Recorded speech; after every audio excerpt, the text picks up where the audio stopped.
नमस्कार दोस्तों, स्वागत है आपका आपके अपने YouTube चैनल जीएस जीनियस में। जैसा कि आप स्क्रीन पर देख रहे हैं, what is controversy behind L2 Empuraan, why actor Mohanlal apologized. जो नई मलयालम फिल्म आई है L2 इम्पूरन, ये L2 इम्पूरन जो है ये लूसीफर 2 अर्थात जो एक फिल्म आई थी लूसीफर, उसी का जो है सीक्वल है, इसीलिए इसको L2 कहा गया है और फिल्म का नाम है इम्पूरन। तो इसको जो मलयालम फिल्म है मोहनलाल की, एक्टर का नाम है मोहनलाल, बहुत ही चिरपरिचित एक्टर हैं, बहुत ही फेमस हैं, साउथ इंडिया के एक्टर हैं। तो उनकी ये जो नई फिल्म है इसको लेकर के बहुत ज़्यादा विवाद हो गया है। क्या है पूरा विवाद और इस विवाद से बचने के लिए मोहनलाल ने क्यों माफ़ी मांगी है, इन सब चीज़ों को इस वीडियो में हम समझने का प्रयास करेंगे। लेकिन इससे पहले कि मैं अपने वीडियो को शुरू करूं, आपसे हमारी रिक्वेस्ट है कि अगर आप हमारे चैनल पर नए हैं तो हमारे चैनल को सब्सक्राइब कर लीजिए, क्योंकि हमारे चैनल पर इसी प्रकार की आपके आसपास की, आपके इंटरेस्ट की, देश दुनिया की जो समसामयिक मुद्दे होते हैं, जो खबरें होती हैं, उनको छोटे छोटे वीडियो के माध्यम से प्रस्तुत किया जाता है। तो चलिए मित्रों, देखते हैं क्या है कंट्रोवर्सी। ये है मोहनलाल और ये है जो L2 इम्पूरन का पोस्टर और ये है उसके एक्टर मोहनलाल। इन्हीं को लेकर के कुछ विवाद हो गया है।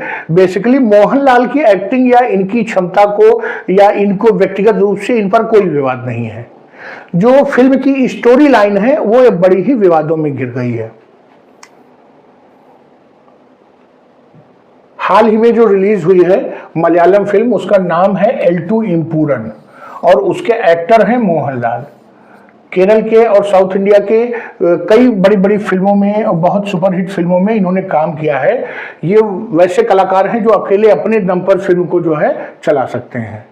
जैसे ही L2 इम्पूरन रिलीज हुई और दर्शकों ने इसको देखा, वैसे ही ये विवादों में आ गई, क्योंकि इसकी कहानी में कुछ ऐसा था कि जो लोगों को पसंद नहीं आया और लोगों ने इसकी जो है बुराई शुरू कर दी, इसका विरोध शुरू कर दिया।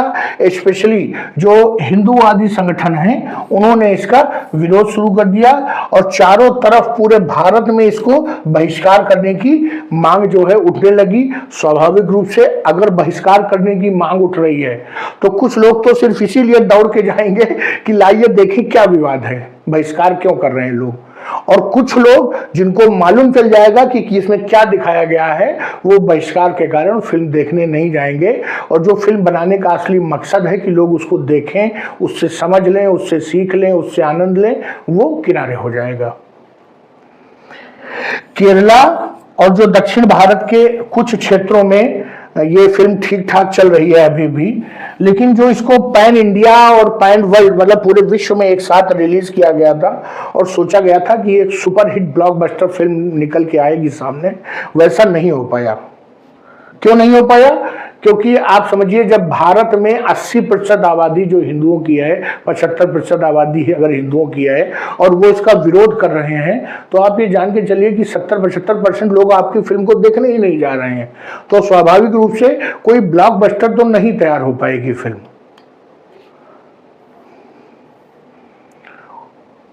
अब जब ये विरोध प्रदर्शन और धरना वरना और ये फिल्म का विरोध और थिएटर्स में ये जब नारेबाजी वाजी शुरू हुई, तो स्वाभाविक रूप से जो फिल्म के एक्टर हैं मोहनलाल, जिनके बहुत ज़्यादा फैन हैं भारत में, वो सामने आए और उन्होंने माफ़ी मांगी आम जनता से। और उन्होंने कहा कि हम ऐसे सभी पोर्शंस के लिए जो पब्लिक जिसके कारण पब्लिक नाराज है और उसका जो उसकी जो भावनाओं के साथ खिलवाड़ हुआ है, ऐसे सभी चीज़ों के लिए हम माफ़ी मांगते हैं। उन्होंने स्वाभाविक रूप से ये कहा है कि जो कंट्रोवर्शियल जगह है, जहाँ जहाँ पर कंट्रोवर्शियल डायलॉग हैं या जहाँ जहाँ पे कंट्रोवर्शियल सीन है, ऐसी 17 जगहों पे उन्होंने कहा है कि हम उसमें काट छांट करेंगे और ऐसे सीन्स को, ऐसे डायलॉग्स को फिल्म से निकाल देंगे। बेसिकली कंट्रोवर्सी है क्या? राजनीतिक विवाद है, सामाजिक विवाद है और धार्मिक विवाद।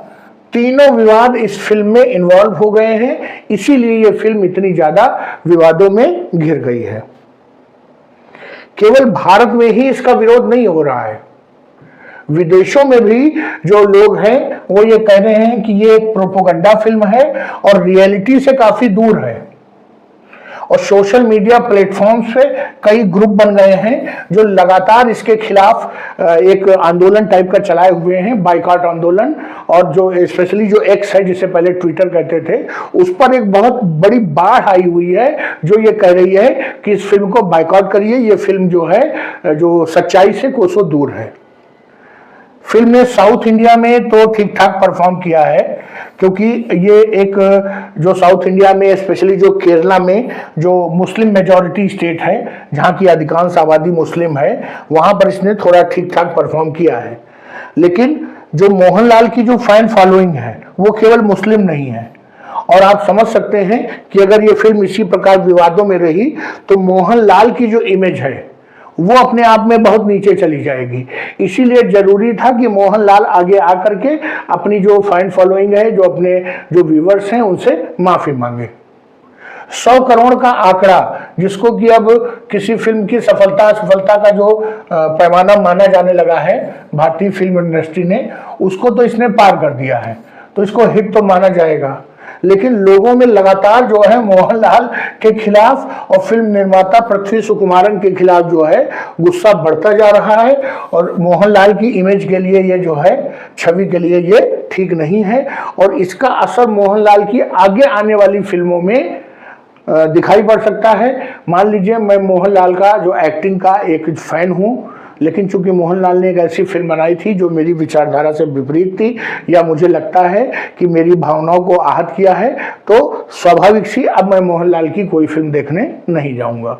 ये मैं अपने लिए नहीं कह रहा हूं, ऐसा आम जनता में परसेप्शन जाता है। ये जो इस फिल्म की स्टोरी है वही विवादों में है। और ये एक फिल्म आई थी 2019 में, लूसीफर, उसी लूसीफर का सीक्वल है।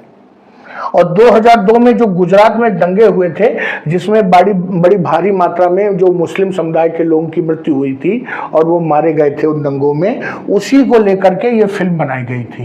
तो अब आप समझिए, राजनीतिक भी कंट्रोवर्सी हो गई इसमें, इसके अलावा इसमें सामाजिक भी हो गई, धार्मिक भी हो गई। तो सभी प्रकार की कंट्रोवर्सियों को इस फिल्म ने अपने में समेट लिया। और उसी का परिणाम है कि जो हिंदुओं के जो सेंटीमेंट्स हैं वो जो है भड़क गए और इसका विरोध प्रदर्शन शुरू हो गया है। अब चूंकि हिंदू जो है एक शांति प्रिय जो है कौम है और वो ज्यादा पत्थरबाजी नहीं करती है। अगर ये किसी और समुदाय की भावनाएं आहत हो रही होती तो थिएटर्स पे पत्थर चल रहे होते और उनको आगजनी हो रही होती, लूटपाट हो रही होती। चूंकि शांति प्रिय जो धर्म है, इसलिए केवल विरोध प्रदर्शन ही तक सीमित है। इस फिल्म ने जो इस समय सत्ता में हावी है भारतीय जनता पार्टी, न केवल अधिकांश राज्यों में उनकी सरकार है बल्कि केंद्र में भी सरकार है, उसको टारगेट किया है। और न केवल भारतीय जनता पार्टी को टारगेट किया है बल्कि उन्होंने प्रधानमंत्री नरेंद्र मोदी और केंद्रीय गृह मंत्री अमित शाह का भी मजाक उड़ाया है, उनको भी टारगेट करने का प्रयास किया है। उनका नाम फिल्म में अलग रखा गया है, लेकिन प्रेजेंट उन्हीं को करने का प्रयास किया गया है कि जैसे वही सभी मुस्लिम्स की हत्या के लिए दोषी हैं और उन्होंने ही एक षड्यंत्र के तहत मुस्लिमों की हत्या करवाई है। बहुत से जो दर्शक हैं उनका यह मानना है कि जो 2002 में दंगे हुए थे उसमें जो सच्चाई है बहुत सी, उसको डिस्टॉर्ट किया गया है, तोड़ा मरोड़ा गया है। इसीलिए इसको जो है प्रोपोगंडा फिल्म कहा जा रहा है। जैसे कि आपको बताऊं, फिल्म में एक दृश्य है जिसमें बताया गया है कि जो ट्रेन थी 2002 में जो गोधरा कांड हुआ था उसमें एक कोच में आग लगी थी, लेकिन इसमें पूरी ट्रेन को जलते हुए दिखाया गया है और दिखाया गया है कि वो आग एक्सीडेंटल लगी है। लेकिन जो ये दो नेता उसमें जो है, बलराज पटेल और बाबा बजरंगी, उन्होंने मैसेज ये कन्वे किया हिंदुओं में कि ये जानबूझकर मुसलमानों ने आग लगाई है। यही सब चीजें जो हैं विवाद का विषय बनी हुई हैं। जो एक एक्स यूजर हैं, जो जिसे पहले ट्विटर कहते थे, उन्होंने ये कहा है कि जो कार सेवक गोधरा में जिंदा जलाए गए थे, ये उन कार सेवकों का अपमान है। जो लोगों ने उसमें मृत्यु हुई थी जब ये कोच जलाया गया था, मुस्लिमों की भीड़ ने जो गोधरा में कोच जलाया था, ये उन कार सेवकों का अपमान किया गया है इस फिल्म में। और जानबूझकर उस कोच को जलाया गया था जिसमें कार सेवक बैठे थे। पूरी ट्रेन में कभी आग नहीं लगी थी। इसमें दिखाया गया कि पूरी ट्रेन में आग लगी थी, तो उसमें कार सेवक भी जल गए, तो कौन सी बहुत बड़ी बात है। जबकि सच्चाई ये थी कि केवल उसी कोच को फूका गया था और तरह तरह के उसमें जो ज्वलनशील पदार्थ फेंके गए थे, उसके बाद उसमें आग लगाई गई थी। एक और जो एक्स यूजर है उसने मेंशन किया है कि इस प्रकार के मुद्दों को अवॉइड करना चाहिए फिल्म बनाते समय, और ये कोशिश करनी चाहिए कि इस प्रकार की फिल्में न बनाई जाएं, क्योंकि इनका उद्देश्य केवल ये होता है कि किसी प्रकार विवाद पैदा हो और फिल्म को सनसनी के रूप में प्रस्तुत किया जाए, अधिक से अधिक प्रॉफिट कमाया जाए। लेकिन उसका नुकसान ये होता है कि भारतीय समाज जो पहले से टूटा और छिन्न भिन्न है, उसमें एक दरार और पड़ जाती है। बहुत समझदारी की बात कही है। वास्तव में इस प्रकार की विवादित फिल्मों को अवॉइड करना चाहिए। अब आप समझ सकते हैं कि कहीं पर भाजपा की बेइज्जती हो रही हो और भाजपा के ऊपर कोई फिल्म बने और कांग्रेस वाले न बोलें, तो ऐसा हो नहीं सकता। तो कांग्रेस के जो जनरल सेक्रेटरी हैं केसी वेणुगोपाल, उन्होंने कहा कि जो ये भाजपा वाले और जो हिंदूवादी संगठन इस फिल्म की आलोचना कर रहे हैं, ये दिखाता है कि भाजपा और संघ परिवार कितना इंटॉलरेंट है, कितना असहिष्णु है और वो सच्चाई को स्वीकार नहीं करना चाहता। ये कांग्रेस वालों का स्टैंड है। उन्होंने कहा कुछ समय पहले एक फिल्म बनी थी एक्सीडेंटल प्राइम मिनिस्टर, तो उस समय कांग्रेस पार्टी की इमेज को, सोनिया गांधी की इमेज को और जो हमारे पूर्व प्रधानमंत्री मनमोहन सिंह थी, उनकी छवि को तोड़ मरोड़ कर प्रस्तुत किया गया था। तब भाजपा वाले उस फिल्म को देख करके बहुत खुश हो रहे थे, और अब जब अपनी बारी आई तो उनको दर्द होने लगा है। जो फिल्म निर्माता हैं, उन्होंने बुद्धिमानी का परिचय देते हुए अपनी फिल्म को वापस सीबीएफसी के पास भेज दिया है। सीबीएफसी अर्थात central board of film certification, ये एक ऐसी संस्था है देश में जो कि रिलीज होने के पहले फिल्म को, पूरी फिल्म को देखती है, और अगर कहीं पर कट्स की जरूरत होती है तो वो बताती है। उन टुकड़ों को निकाल करके ही फिल्म को रिलीज किया जाता है। इसलिए मैं तो पूरा दोष इसी संस्था को देता हूं कि क्या वो आंख बंद करके फिल्म देख रहे थे, या आंख और कान बंद करके उन्होंने रिलीज कर दी थी, या तो यहां भी भ्रष्टाचार पनप रहा है। तो ये अब पूरी फिल्म रिवीजन में चली गई है, और उसमें दोबारा जो भी विवादित मुद्दे हैं, जो भी जिसके कारण ये गुस्सा लोगों में पनप रहा है, इसको सीन्स को डिलीट किया जाएगा, इन डायलॉग्स को डिलीट किया जाएगा। जो फिल्म बनाने वाली टीम है, उन्होंने 17 जगहों को ऐसे पॉइंट आउट कर लिया है जहां पर इस विवादित है, जहां से ये सीन हटाए जाएंगे। इसके अलावा अगर सीबीएफसी के अधिकारी इसको दोबारा देखते हैं और पाते हैं कि 17 के अलावा और भी जगहें ऐसी हैं जहां पर इन सीन को हटाए जाने की आवश्यकता है, तो जो ये फिल्म निर्माता की जो टीम है, जो पूरा समूह है, वो उन जगहों पर भी हटाने को तैयार है। उनके निर्णय से वो पूरी तरह से वाकिफ है। तो चलिए मित्रों, ये था पूरा L2 इम्पूरन को लेकर के जो पूरा विवाद है, वो मैंने आपके समक्ष प्रस्तुत किया। वीडियो को यहीं समाप्त करते हैं। उम्मीद करते हैं कि जो जरूरी काट छाट है वो हो जाएगी और एक अच्छी फिल्म निकल करके सामने आएगी जो दर्शकों को सच्चाई दिखाएगी। वीडियो को यहीं समाप्त करते हैं। अगर आपको हमारा ये प्रेजेंटेशन, हमारा विश्लेषण अच्छा लगा हो तो वीडियो को लाइक करिए, चैनल को सब्सक्राइब करिए। धन्यवाद।